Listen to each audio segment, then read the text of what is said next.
Welcome back, the rare and valuable coins today. We're diving deep into the world of silver comparative quarter dollar. But not just any quarters, we're talking about the ones that sold for thousands of dollars at auction. So let's get started first. Up the 1999. Connecticut State Quarter is one of the very first designs issued under the United States Mint State Quarter program, which began that same year and quickly became one of the most popular coin series in American history. The reverse of this coin proudly features the charter oak, a tree that holds legendary importance in Connecticut's history. According to local lore, colonists hid their royal charter inside the hollow of the tree to protect it from being confiscated by the British, turning the oak into a symbol of freedom and independence. Around the design, the coin bears the inscriptions Connecticut 1788 to mark the year the state joined the Union. The charter oak beneath the tree, and 1999 at the bottom as the issue year. On the obverse, we see the familiar portrait of George Washington by John Flanagan, along with a mint mark P indicating the coin was struck at the Philadelphia Mint. Your coin is described as a gold comparative, or gold-plated quarter. It is important to note that the U.S. Mint did not release gold versions of the 1999 Connecticut quarter. Instead, private companies took original quarters and applied a thin layer of gold plating to make them stand out as novelty or souvenir items. While these coins look attractive, they do not contain enough gold to add any real bullion value. And serious collectors generally prefer unaltered coins as they came from the mint. In terms of condition, you have an uncirculated example, which means it has not been used in general commerce and still retains sharp design details. The surfaces are likely bright with original mint luster, although the scratches you mentioned will affect its visual appeal and grading level. Uncirculated coins with clean mark-free surfaces can sometimes be graded at very high levels, such as Mint State 67 or Mint State 68. And in the case of unaltered Connecticut quarters, those extremely high grades have sold for thousands of dollars at major auctions. However, once a coin has noticeable scratches or has been gold-plated, it no longer qualifies for those premium categories. When we look at today's market, standard 1999 Connecticut quarters without gold plating and in uncirculated condition generally sell for about $1 to $3, unless they are in exceptionally high grades. The plated examples like yours fall into the category of collectibles or souvenirs rather than numismatic rarities. These typically sell in the range of about $4 to $6 each, depending on presentation and condition. Scratches may bring the price a little lower. But since gold-plated state quarters are already valued more as novelty items than investment-grade coins, the impact of scratches is not as significant as it would be for a coin competing in the high-grade registry sets, even though the monetary value of a scratched gold-plated 1999 Connecticut quarter is modest. Its historical and cultural significance makes it an appealing piece for casual collectors or anyone who enjoys owning a keepsake. From the launch of the State Quarter program, the charter oak design is widely regarded as one of the more elegant and meaningful of the 1999 releases. And millions of people fondly remember saving these quarters when they were first released. Having a gold-plated example adds an extra layer of uniqueness, even if the plating was done after minting. So in today's collector and auction market, your gold-plated 1999 Connecticut quarter with a P mint mark in uncirculated condition but with some scratches would realistically bring about $4 to $6. It is not considered a rare or high-valued coin, but it remains a piece of history that marks the beginning of one of the most celebrated coin programs in U.S. history, making it a fun, collectible, and a conversation starter for anyone interested in American coins. Next up, the 2006 Nevada State Quarter is part of the popular 50 State Quarters program, which ran from 1999 through 2008 and celebrated each U.S. state with a unique reverse design. Nevada, which became the 36th state in 1864, is represented. on this coin with a design that highlights its natural beauty and heritage. The reverse features 3 wild mustangs running freely across the land, surrounded by sagebrush, the state flower. Above them, the rising sun symbolizes Nevada's bright future, and the state motto, the Silver State, reflects its long history of silver mining. On the obverse, the quarter carries the familiar portrait of George Washington by John Flanagan, with the P mint mark showing that your coin was minted in Philadelphia. Your coin is described as a gold comparative quarter. Dollar from 2006, Nevada, 1864, in very fine condition with some scratches. It's important to note that the original 2006 Nevada quarters were struck in a copper-nickel-clad composition, not in gold. However, many companies and private mints produced gold-plated novelty versions of the state quarters for collectors. These gold-plated quarters were not released by the U.S. Mint as official coinage, but rather as aftermarket collectible pieces. While visually striking, they usually hold more of a novelty or sentimental value rather than a high numismatic premium. In terms of condition, very fine means your coin has seen some circulation, but still shows most of its details clearly. Scratches, as you mentioned, are common with circulated pieces and can lower the collectible appeal. For a standard 2006 P Nevada state quarter in circulated condition, the value is generally just 25 cents, its face value. In very fine condition with scratches, it still falls within that range. Uncirculated examples, free from marks and with strong mint luster, may sell for $1 to $3. High-grade certified mint state coins, especially in MS67 or MS68, can bring significantly more at auctions, sometimes ranging between $500 to over $1,000 due to their rarity in perfect condition. As for gold-plated Nevada quarters, their market value typically depends on collector demand rather than rarity. Since the gold layer applied is extremely thin, it does not add intrinsic gold value. These plated coins usually sell for about $1 to $5 each in the secondary market, sometimes more if part of a complete plated set of all 50 states. Scratches, and where, as in your coin, reduce its appeal to collectors and generally keep it closer to the lower end of that range. It's also worth mentioning that certain minting, ours in the 2006 Nevada quarters, have sold for premiums. Examples include off-center strikes, die cracks, and double die varieties.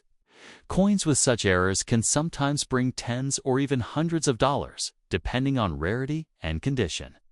However, unless your coin shows a clear and unusual error, its value would remain in the standard range. So, in today's market, your 2006 Nevada quarter with the P mint mark, gold-plated in very fine condition, with scratches realistically has a value of about $1,000 to $2,000 as a novelty coin, with most collectors leaning toward the lower end because of the scratches. While not a high-value rarity, it is still an interesting piece, both as a representation of the state quarters program and as a conversation starter with its gold-plated appearance. Many collectors enjoy owning these plated editions because they stand out visually and complement a standard collection of state quarters. Next up, the 1999 Georgia State Quarter is part of the historic 50 state quarters program launched by the U.S. Mint, which ran from 1999 to 2008. This program introduced millions of people to coin, collecting, and celebrated each state with a unique reverse design. Georgia, which became the 4th state to ratify the Constitution in 1788, was honored in the very first year of the series. The coin's reverse features the state outline with a peach in the center, symbolizing Georgia's nickname as the Peach State. Surrounding the peach are live oak sprigs, the official state tree, along with the banner reading the state motto, Wisdom, Justice, Moderation. On the obverse is the classic portrait of George Washington, originally sculpted by John Flanagan, updated slightly for the state quarters program. Your coin carries the D Mint mark, showing that it was struck at the Denver Mint. You mentioned that your coin is in dirty condition with a black color shade and some scratches. This dark coloration is most likely the result of environmental toning, oxidation, or simple dirt and grime buildup from circulation. It's quite common for coins that have been handled frequently or stored improperly to develop dark or black spots.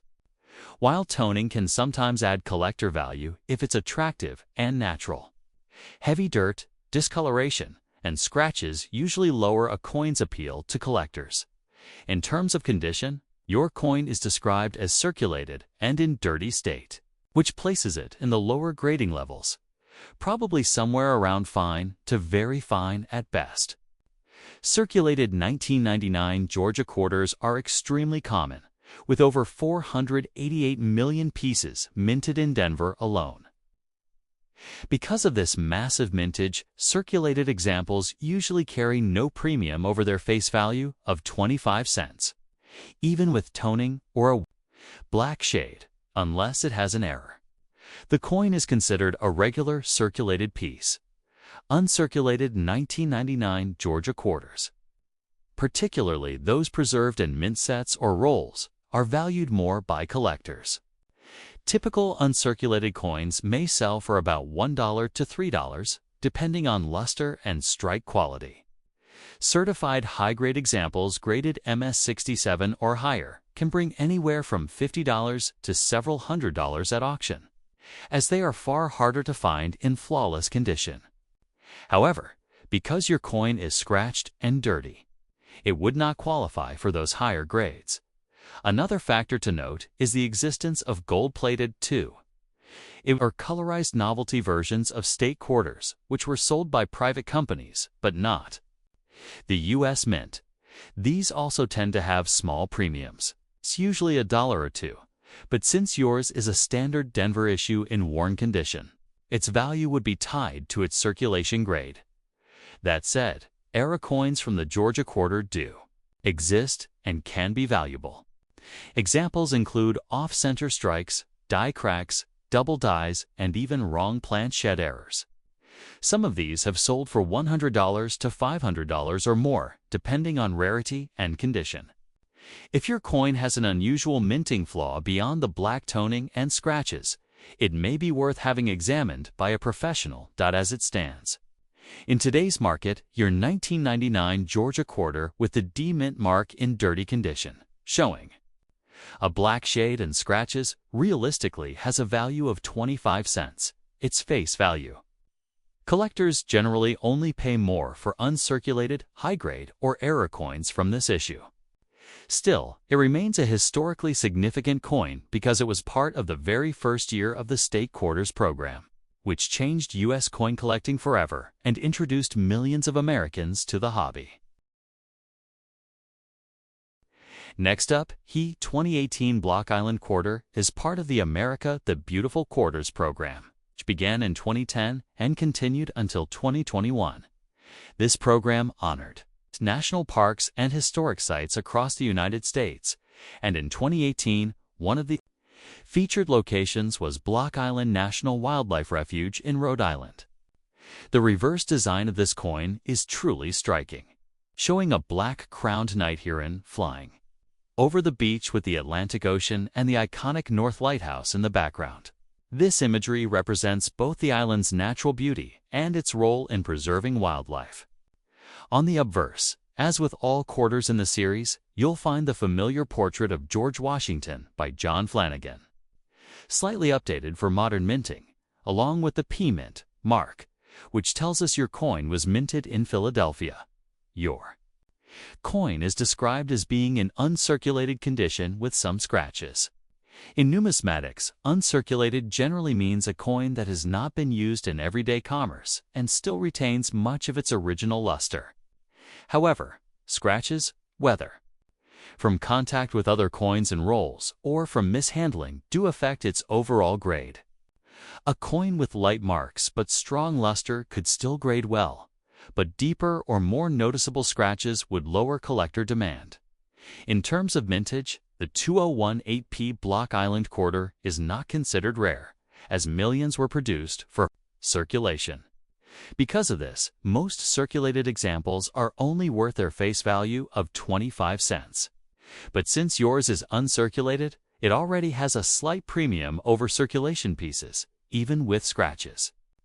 In today's market, an uncirculated 2018P Block Island quarter typically sells for about $1 to $3, depending on eye appeal and the extent of marks. Coins graded higher by professional services such as MS66 or MS67 can bring higher prices, ranging anywhere from $15 to $50 or more at auction. Because truly flawless modern quarters are much scarcer than the average mint roll coin, it's also worth noting that collectors look for special varieties or mint errors in coins like this. Errors such as off-center strikes, double dies, or coins struck on the wrong planchette can dramatically increase value, sometimes into the hundreds of dollars. While most 2018 Block Island quarters are standard strikes, it's always wise to check for anything unusual since your coin has scratches. It likely would not qualify for a premium certification grade, but it still carries the interest of being a relatively recent uncirculated issue from the America the Beautiful series, which ended in 2021. Many collectors are working on building full sets of these coins. And Block Island is one of the more visually appealing designs, making it popular with hobbyists. So, in today's market, your 2018 Block Island quarter with the P Mint mark, uncirculated but with some scratches, would generally be valued between $100 and $300, while not a rare or high dollar piece. It's a nice modern collector coin with potential appeal, especially if kept properly stored in a protective holder to avoid further marks. Its value may grow modestly in the future, as collectors seek to complete sets from this historic program.